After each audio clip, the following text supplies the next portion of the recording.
Olá, que a paz esteja com você. Antes de começarmos nossa investigação bíblica de hoje, quero te convidar a fazer parte da nossa comunidade. Se você gosta de estudar a palavra de Deus com profundidade, se inscreva no canal e ative o sino das notificações para não perder nenhum de nossos estudos. E já quero saber a sua opinião sobre o mistério de hoje. Você acha que Hagar voltou para Abraão depois da morte de Sara? Comente aqui embaixo o que você pensa sobre essa possibilidade. Se Quetura é, na verdade, Hagar com um novo nome. E peço que fique no vídeo até o final, pois ao terminarmos nossa análise, faremos juntos uma oração para que Deus abra o nosso entendimento e abençoe as nossas vidas. E se o exílio de Hagar no deserto não foi o fim de sua história? A Bíblia pode ter registrado seu retorno à vista de todos sob um novo nome, Quetura. Pense na cena. Logo após a morte de Sara, Abraão, com quase 140 anos, toma uma nova esposa e tem com ela mais 6 filhos. Mas o texto bíblico parece se contradizer sobre quem ela era. Um versículo a chama de esposa, mas outro se refere aos seus filhos como os filhos das concubinas. E essa tensão, junto com o desafio da idade avançada de Abraão, alimenta uma antiga e fascinante teoria. E se essa nova mulher não era nova? E se a Bíblia registrou o retorno de Hagar? Este é um dos casos arquivados mais emocionantes da Bíblia. Prepare-se para se tornar um detetive da história, porque hoje vamos mergulhar fundo nos textos antigos, reunir as pistas e explorar o final surpreendente da história de Hagar que pode mudar tudo. Nossa investigação começa em Gênesis. Capítulo 25. Abraão é um homem idoso com cerca de 137 anos. E então o texto nos diz: E Abraão tomou outra mulher, e o seu nome era Quetura. Nessa idade, ele não só se casa novamente, como também tem mais 6 filhos: Zinrã, Jocsã, Medã, Midian, Isbaque e Suá. A primeira pista crucial está na própria descrição dela. Vamos colocar as evidências lado a lado em nosso quadro de investigação. De um lado, o texto em Gênesis a chama de mulher, usando a palavra hebraica Ishá, a mesma usada para Sara, uma esposa legítima. Isso parece simples, mas do outro lado do nosso quadro, apenas alguns versículos depois, em Gênesis 25:6, o texto se refere aos filhos dela como os filhos das concubinas. E para complicar ainda mais, o livro de 1 Crônicas a chama diretamente de concubina de Abraão. E agora, esposa ou concubina? A resposta a essa pergunta é a chave para o nosso mistério. É aqui que nossa investigação toma um rumo inesperado, pois essa contradição nos leva diretamente de volta para Hagar. A teoria mais famosa, defendida por comentaristas como Rashi, baseando-se em tradições antigas, é que Quetura e Hagar são a mesma pessoa. Pense nas implicações. Isso resolveria o problema da idade avançada de Abraão para encontrar e cortejar uma nova esposa. Seria um reencontro, uma restauração. Mas para entender o peso dessa teoria, primeiro precisamos saber o que significava ser uma concubina naquela época. Em uma casa patriarcal, uma pilegesh, em hebraico, não era uma amante. Era uma esposa de status secundário, com reconhecimento legal, mas cujos filhos não tinham os mesmos direitos de herança da esposa principal. Vimos isso com quem? Exatamente, com Hagar. O status ambíguo de Quetura espelha perfeitamente o status que Hagar já teve. Os defensores dessa ideia apontam para o nome Quetura como uma pista. Em hebraico, a raiz pode significar incenso, sugerindo que suas ações se tornaram agradáveis a Deus. Outra raiz pode significar unida ou atada, indicando que ela permaneceu fiel a Abraão e não se uniu a outro homem depois de ser enviada embora. Seria um nome simbólico, dado a Hagar em seu retorno, marcando uma nova fase de sua vida. É uma solução elegante, que amarra as pontas soltas da narrativa de forma poética e teológica. Mas todo bom detetive precisa olhar as contraprovas. A maior delas está em 1 Crônicas, capítulo 1. Veja como o texto lista os descendentes de Abraão de forma muito clara. Primeiro, menciona Ismael, filho de Agar.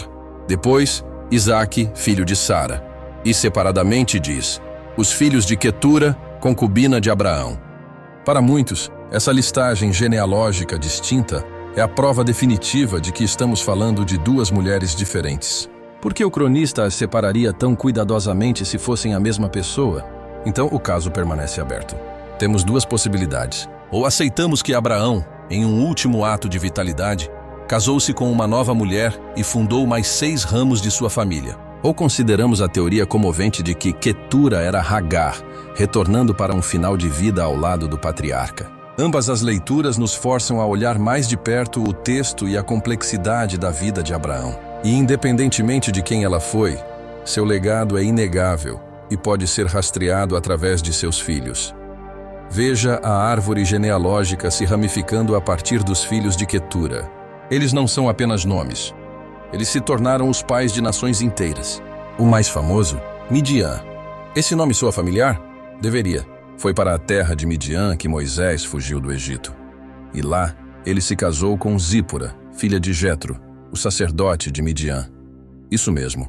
Veja como a linha se conecta. Através de Quetura, Moisés se casou com uma descendente distante de Abraão.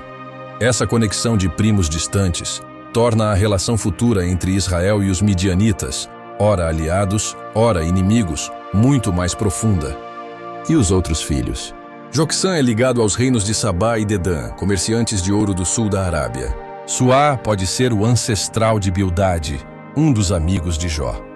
A promessa de Deus a Abraão não era apenas que ele seria o pai de uma grande nação, mas pai de uma multidão de nações. Quetura e seus filhos são o cumprimento literal dessa parte da promessa. Mas se eles também eram filhos de Abraão, por que não herdaram a terra prometida? O texto é muito claro sobre isso. Gênesis 25 nos diz que Abraão deu tudo o que tinha a Isaque. Aos filhos de Quetura, ele deu presentes e, enquanto ainda vivia, os enviou para longe, para a terra do Oriente. Foi um ato de ordem e sabedoria. Abraão estava protegendo a linha da aliança, garantindo que não haveria guerra pela herança entre os irmãos. Ele proveu para todos, mas a herança espiritual, a aliança com Deus e a terra prometida, pertencia somente a Isaque. Isso nos ensina algo fundamental. A bênção de Deus é ampla, se estendendo por muitas nações, mas seu plano de redenção é específico, seguindo a linha escolhida de Abraão, Isaque e Jacó. E a própria Quetura? Ela permanece uma figura enigmática. O texto não nos diz de onde ela veio ou quem era sua família. Ela é definida por seu marido e seus filhos. Esse silêncio é frustrante, mas talvez intencional. O foco da narrativa bíblica não está em biografias completas, mas em traçar o plano redentor de Deus. O papel de Quetura nessa história era um só: expandir a semente de Abraão, mostrando a vastidão do cumprimento da promessa de Deus. Ela é uma peça crucial, ainda que silenciosa, na complexa tapeçaria da história. Então, ao final de nossa investigação, o que descobrimos? Não encontramos uma resposta definitiva.